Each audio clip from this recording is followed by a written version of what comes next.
Okay. So, you know how everyone's always talking about startups these days? Oh, yeah, yeah. It's like everywhere you It's turn. in the news, it's, policy discussions. Even when you're just hanging out with friends, it's like this buzzword that's just taken over. Totally. And, you get the sense that everyone's kind of using it, but like, Yeah. do they really know what it means? Exactly. If you actually stop someone on the street and were like, okay, tell me what is a startup, you'd probably get a lot of different answers. Oh, for sure. Right. So that's kind of what we're going to dive into today. Yeah. Um, we've been looking at some really interesting academic research that really gets into like the nitty-gritty of what makes a startup a startup. Yeah. Trying to unpack that. So what we really want to do is give you like a solid understanding of like what are the core elements of a startup? Mm. How is it different from, other businesses you might be familiar with? And even like how do different experts approach studying them? Like what are the theoretical frameworks? Yeah. Like, how do we even think about this thing? Right. So think of this as your like crash course on, a topic that's driving so much of like the economic conversation right now. For sure. And I think it's really important to sort of get beyond just the hype, Yeah. because it's such a, a hot topic these days. But It's exciting. it is exciting, but we want to understand, like, what are those core elements? Yes. And the different ways that people are actually thinking about these things. Okay. So first things first, we got to tackle the big question, like, what is a startup? The $1 million question. Right. And it seems simple, but like, Yeah, Ethan. as we were reading through all this research, it's like, oh, there's not like one agreed upon definition. Mhm. There's a lot of nuances. Yeah. So like, just to give you an example, way back in 1996, Carter and his colleagues, they put forward kind of a basic definition, Right. almost like a starting point. And they basically said, a startup is just a company that hasn't been around before, Okay. a newly born company without a history. I like that. Right. Simple enough. Yeah. Super straightforward. But it does get more complex as we kind of move through time. Well, and the whole startup landscape has changed so much So much. since 1996. Yeah. So like fast forward to 2009, Cho and McLean, Yeah. they kind of added some layers to that. Uh-huh. And they said, okay, startups are these temporary organizations Right. that are created to like make something new, Yeah. to create an innovative product or service, Right. often using high technology. Yeah. But they're doing this in environments that are like inherently uncertain and risky. Yeah. The Wild West. Right. Mhm. So now we're seeing like, oh, it's not just about being new. Mhm. There's this element of innovation. Yeah. There's the tech piece. Yeah. And there's this like can't get away from it like risk factor. Yeah. Always present. And then Yeah. you have like Krejci and his team in 2015. And they built on this even further. Right. And they said a startup is a new and temporary company. Right. But they said its business model has to be based on innovation and technology. Okay. So it's got to be. But they also highlighted something that we hear all the time when people talk about startups, Yeah. which is this potential for really rapid growth Yeah. and scalability, Huge. right? Like that's a big part of what people think about when they think about startup. That's the dream. Right. That's the dream. That's why everybody's so interested in it, I think. Yeah, totally. And you see that drive for scalability coming up in a lot of the definitions. Yeah. So for example, the European Startup Monitor in 2015, Uh-huh. they defined a startup as any company younger than 10 years old Okay. that's bringing innovative technologies or Yeah. new ways of doing business, like new business models. So, like, the process itself can be innovative. Exactly. Yeah. So again, we're seeing that age is a factor, Right. but it's also really about that innovation piece. Yeah. Either the tech or how you do business. And then there's Steve Blank, Okay. Yeah. who's kind of a legend in this startup world. Yeah. He's done so much. And his definition is really interesting because it kind of shifts the focus to what startups are actually doing. Hmm. He says a startup is a temporary organization that's designed to search for a business model Okay. that can be repeated and scaled. So, like, the whole point is to find that model. Yeah, it's not just about being new. It's about like actively looking for that winning formula. Interesting. And then on the complete opposite end of the spectrum, Yeah. we found a definition in Algerian law, Oh, wow. which is like super specific and legalistic. Okay. So according to Algerian law, a company is a startup if it's under 8 years old, All right. if it has some kind of innovative offering, Mm. like a product, a service, a model, even just an idea, Okay. if its annual turnover is below a certain limit that's defined by law, Okay. it has to have a specific ownership structure with at least 50% owned by certain types of investors. Okay. It has to show strong growth potential, and it has to have fewer than 250 employees. Wow, that's super specific. Right. Really trying to pin it down. And it really shows you how, like, governments are trying to get a handle on this concept. Yeah. Like for policy and regulatory purposes. Absolutely. So you see, it's not just one thing. Right. It's age, it's innovation, it's how you're funded. It's size. All these different factors. Like how many people you employ. Yeah. And it really depends on like who's asking and why. Yeah, for sure. But, okay, so beyond these like formal definitions, Yeah. the research also points to some like key characteristics Yeah. that really distinguish startups from more established companies. Yeah. What makes them unique? And like we've already touched on this, but innovation's like right at the top of the list. Yeah, gotta have it. Startups are almost always described as being like super innovative Right. in how they approach like serving their customers Yeah. or the market. And this often leads to some pretty big disruption. Yeah, shaking things up a bit. It's not just like little tweaks here and there. No, it's like doing things completely differently. It's fundamental changes. Yeah. And then there's the size factor. Yeah. Startups usually start out pretty small Yeah, gotta start somewhere. with limited operations, but they have this like built-in potential for growth Right, it's like part of the plan.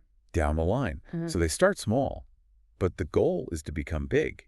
Hopeful. And their internal structure often reflects that. Okay. You see a lot of like flat, non-hierarchical structures Yeah. where the founders are like right there working directly with their teams. Yeah. Much more collaborative. Super collaborative. And it really helps like maximize the potential of those early employees. Yeah. Everybody's in it together. It's really different from like a big corporation Right. Much more rigid. where you have all these layers of management. Yeah. And that flat structure combined with that innovative approach often helps fuel that rapid growth. Yeah. Makes it. They're offering something new. They're offering something valuable. People want it. And so they Uh-huh. can see these like really fast increases in their revenue and their market share. Yeah. It's that hockey stick growth that everybody's always talking about. Right, exactly. And of course, to do that, Yeah. you need money. You need funding. And startups don't usually go to like traditional banks Right. to get their initial capital. Yeah. They rely more on individuals, Yeah. often like friends and family at the very You beginning, gotta get creative. and then venture capitalists, Yeah. The big play. angel investors, and then these organizations that are specifically focused on funding startups. Right. It's a whole different world. It's a whole ecosystem. Yeah. And of course, we can't forget about risk. Oh, yeah. It's always there. Startups are inherently risky Yeah. because they're doing something new. Uncharted territory. They're going into new markets. Yeah. They're creating new products. Lots of unknowns. It's like there are so many things that could go wrong. Right. And it's interesting because you might think that startups are trying to like conquer the world from day one. Yeah. World domination. But actually, they usually start with a very narrow focus. Right. They concentrate on like one specific product or service Yeah. aimed at a really specific target market. Gotta find your niche. Yeah. And that laser focus is super Yeah. important, Yeah. It makes sense. especially when you don't have a lot of resources. Especially in the beginning. Which brings us to another really interesting point Okay. that the research highlights. Yeah. You know, there's this image of startups being like super well funded. Yeah. Rolling in dough. But in reality, a lot of them struggle to get the resources they need, Really? especially in the beginning. It's not like they have tons of cash and the best talent from day one. Interesting. It's often only after they've shown some success Okay. that they start attracting those resources. Yeah. So it's like you gotta prove yourself first. Yeah, you got to get some traction in the market, Right. and then people start paying attention. Yeah. Then the money comes. So we're getting a pretty good sense of what a startup is. Yeah. But it's also important to understand how they're different from your more typical small or medium-sized enterprise. Right. An SME. Right. Because those terms get thrown around kind of interchangeably. Yeah. People use them loosely. But our research really stresses that they're not the same thing Oh, interesting. at all. Okay. And the main difference boils down to their goals and ambitions. Okay. It's really about growth and scalability. Startups are designed to grow really fast Yeah. and to target a huge market. Right. Like think about the difference between Google and a local barber shop. Yeah. Classic example. The barber shop serves a specific geographic area, Right. but Google's potential reach is global. Yeah. Totally a different scale. And startups, especially those that leverage technology, Yeah. aren't usually limited by those same geographical boundaries. Right. They can go anywhere. That potential to scale is a defining feature. Makes sense. And that ambition for growth also shapes how they approach funding. Yeah. How so? Startups actively seek out investments from angel investors or venture capital firms. Right. Those are the big players. And those investors don't just give money, they also offer expertise. Yeah. They offer their networks, their strategic guidance. Yeah, they're really involved. SMEs, on the other hand, are more likely to rely on like bank loans Yeah. or government grants More traditional. or reinvesting their profits. Yeah. It's a very different relationship. Yeah, for sure. And that difference in growth ambition also leads to a different long-term outlook. Yeah. Interesting. The whole idea of an exit strategy Yeah. is super important in the startup world, Yeah, gotta have an exit plan. but not so much for a traditional business. Hmm. So investors in startups, they're looking for a return on their investment Makes sense. within a specific time frame. Right. They want to see that return. And that usually means the startup needs to have a plan for how they're going to exit. Yeah. So maybe they get acquired by a larger company. Right. Maybe they merge with another business. Maybe they go public through an IPO. The big IPO. Or maybe they just become profitable enough that they can buy out the investors. Yeah. Cash out. But a traditional business owner might have a totally different vision. Yeah. Maybe they want to pass the business down to their family. Right. The family business. Or maybe they just want to run it for their whole life Yeah. without necessarily planning for a specific exit. Yeah. Just keep it going. So with all these unique characteristics and goals, how do academics even study startups? Yeah. That's a good question. Because it turns out they haven't always been the main focus of academic theories. Yeah. Like a lot of the early theories about organizations and management, Right. they were developed by studying large established companies. That makes sense. But our sources kind of help us categorize some of the theoretical perspectives Okay. that are relevant to startups. Yeah. And they fall into these broad areas of organization theory, Okay. management theory, and entrepreneurship theory. All right. Let's break those down. So first, organization theory. What can that tell us about startups as organizations? This area is by Van de Ven and his colleagues back in 1984. Yeah. And they argue that you need to look at the creation of new organizations through three lenses: Okay. an entrepreneurial perspective, an organizational perspective, and an ecological perspective. Interesting. And they said previous research had often focused too much on just one of these. Right. And their key point was that the decisions and processes that happen in the very beginning Right, in those early stages. have a really significant impact on the organization's structure and its performance later on. Yeah, like those early decisions really set the stage. You really do. But our research also notes that some of the traditional organization theories, Right. they don't really capture that dynamic evolution that startups go through. Yeah, they're constantly changing. Right, exactly. As Salamzadeh pointed out in 2015, a lot of those theories weren't really designed with startups in mind. But there are some established theories that can provide useful frameworks. Okay. Like what? So there's organizational ecology theory, Okay. which looks at how populations of organizations are born. Yeah. They grow, they die. Yeah, like the whole life cycle. There's organizational configurations theory, Okay. which examines different patterns of organizational characteristics. Hmm. There's contingency theory, Uh-huh. which suggests that the best structure for an organization depends on its specific context. Okay. There's resource dependence theory, Yeah. which focuses on how organizations manage their relationships with external entities that they need resources from. Makes sense. And then there's uncertainty theory. Okay. And specifically, the research points to the work of Gartner Okay. and Katz and Gardner Right. as being particularly relevant to the study of startups. Okay.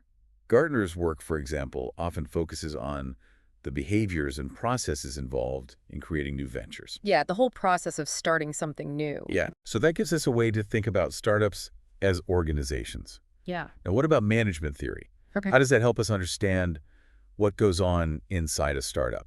So management in its simplest form is about coordinating efforts and resources. Right, to achieve goals. Exactly.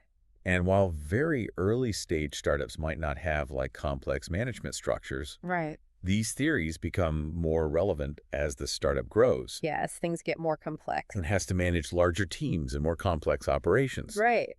And our sources show that management theorists are becoming increasingly interested in studying startups. Interesting. So we see applications of theories like strategic management, Okay. which help startups think about their long-term goals Right. Where are we going? and how to achieve them. Yeah, the big picture. There's small business governance, Okay. which looks at leadership and decision-making in smaller entrepreneurial contexts. Yeah, how do you make decisions in that environment?